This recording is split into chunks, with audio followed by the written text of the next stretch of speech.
سے پھیلے اور آپس میں دشمنیاں پھیلیں. جی ذرا سا آگے چلنے کی کوشش کرتے ہیں کہ یہ سب ختم کیسے ہوگا. خان صاحب یہ سب اب انہوں نے بھی بات کی, واقعات تو ہو گئے, چاہے وہ دسمبر کا واقعہ ہو یا اپریل کا واقعہ ہو یا مئی کا واقعہ, واقعات تو ہو گئے.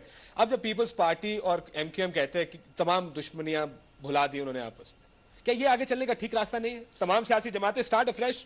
کاشف میں سلیم شہزاد صاحب سے ایک سوال پوچھنا چاہتا ہوں. ابھی انہوں نے خیر بڑی لمبی بات کی, میں وہ جواب بڑا ان کا لمبا ہو جائے گا. دیکھیں انہوں نے کہا کہ اور بھی جماعتیں کراچی میں ہیں اور جماعتیں باقی پاکستان میں بھی ہیں. مجھے بتائیں کس پاکستان کے شہر میں اس طرح کی حرکتیں ہوتی ہیں؟ اور انہوں نے بے نظیر کا نام لیا. بے نظیر بھٹو کی شہادت کو اور شیر افغن سے جو ہوا ہے اس کو کمپیئر نہیں کیا جا سکتا. بے نظیر کی شہادت کا جو صدمہ پہنچا ہے, ہم جو ان کے جو پار شیئرنگ ڈیل مشرف کے ہم مخالف بھی تھے, اس کے باوجود میں آپ کو بتا رہا ہوں کہ شاید ہی میں نے کبھی پاکستان میں اس طرح کا دکھ تکلیف دیکھی ہو. اس کو کمپیئر کیسے آپ کر سکتے ہیں؟ جو ڈاکٹر شیر افغن کے ساتھ ہوا ہے وہ برا ہے, لیکن کمپیریزن نہیں ہو سکتی. دیکھیں کراچی کے اندر ایک ہسٹری ہے. سلیم شہزاد صاحب نے پوری ایک تاریخ 82 کی بات کرنی شروع کر دی, اور مجھے صرف میں سلیم شہزاد صاحب کو یہ کہنا چاہتا ہوں کہ جب سے میں نے کچھ دیکھا ہے, جب کچھ ہوتا ہے کراچی کے اندر کوئی انسیڈنٹ ہوتا ہے, 12 مئی کا جیسے انسیڈنٹ ہوا, ساری پاکستانی قوم نے ٹی وی پہ دیکھ رہے تھے. ہمارے سارے کارکن جو ساری پاکستان کے اندر چیف جسٹس کے ساتھ پھر رہے تھے, کہیں کچھ نہیں ہوا. جب کراچی میں گولیاں چلیں, ساری پولیٹیکل پارٹیز نے ایک ہی بات کہی, تو ایم کیو ایم نے کہا کہ ہمارے اوپر حملہ ہو گیا. ہمیشہ پہلے اٹیک کرتے ہیں اور مظلوم بن جاتے ہیں, کرتے کسی کے اوپر ظلم کر کے اور مظلوم بن کے انہی کے اوپر کیس رجسٹر کروا دیتے ہیں. مجھے بتائیں باقی پاکستان میں کیوں نہیں ایسے ہوتا؟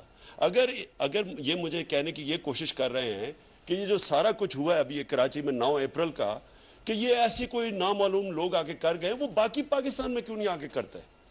میں آپ کو یہ واضح طور پہ کہنا چاہتا ہوں کہ اگر ہم نے کراچی کے اندر سے یہ دہشت گردی نہ ختم کی, اور جو ایم کیو ایم دہشت گردی کر رہی ہے کراچی میں, اور ایک نہیں ہے, ایدی سے پوچھ لیں, ایدی کے بیٹے کے سر پر بندوق رکھ. نہیں عمران خان صاحب, میں معذرت کے ساتھ آپ کی بات کاٹتا ہوں. آپ مسلسل آپ الزام لگا رہے ہیں, آپ ذرا غور سے میری بات سنیں. آپ الزام لگا رہے ہیں ان پر, آپ کو جواب ملے گا. سلیم شہزاد صاحب اس کے بعد میں آپ کے پاس آتا ہوں. میری پوری بات سنیں. دیکھیں میں آپ سے پوچھنا چاہتا ہوں, دیکھیں کراچی پاکستان کا دل ہے, کراچی منی پاکستان ہے.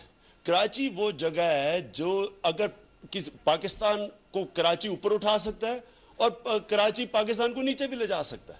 ہر قسم کے لوگ بستے ہیں کراچی. اگر ہم کراچی کے اندر امن نہیں پیدا کریں گے, پاکستان کا ہمارا معاشی مستقبل خطرے میں. تو کیا جو پیپلز پارٹی زرداری صاحب گئے 90, انہوں نے کہا کہ ہم پرانی دشمنیاں بھلاتے ہیں, is that a good start Karachi میں اندر جانے کا؟ دیکھیں بہت اچھی بات ہے کہ آپ اپنی دشمنیاں ختم کریں, اور بہت اچھی بات ہے کہ آپ ریکنسیلیشن کریں, مفاہمت کریں. لیکن آپ یہ کیسے کر سکتے ہیں کہ لوگ جو قتل ہوئے ہیں, جو 50 لوگ مارے گئے ہیں, کوئی 50 لوگ مارے نہیں گئے ہیں. آپ اگر 50 لوگوں کی فہرستیں, ہمارے 14 لوگوں کے نام نکال کے, میں آج آپ سے کہتا ہوں, کل آپ 50 لوگوں کی فہرستیں تمام سیاسی جماعتوں کو بولیں کہ وہ 50 لوگوں کی فہرستیں عوام کے سامنے لے کر کے آئیں.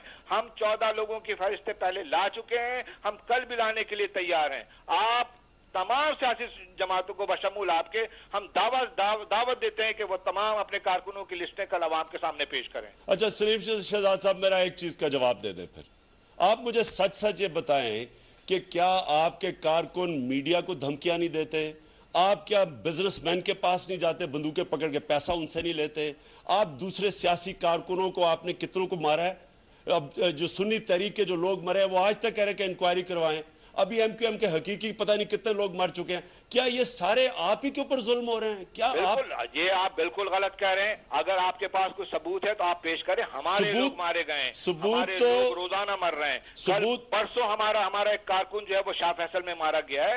ہمارے روزانہ لوگ مارے جا رہے ہیں, ہمارے روزانہ لوگوں کو جو ہے وہ نشانہ بنایا جا رہا ہے.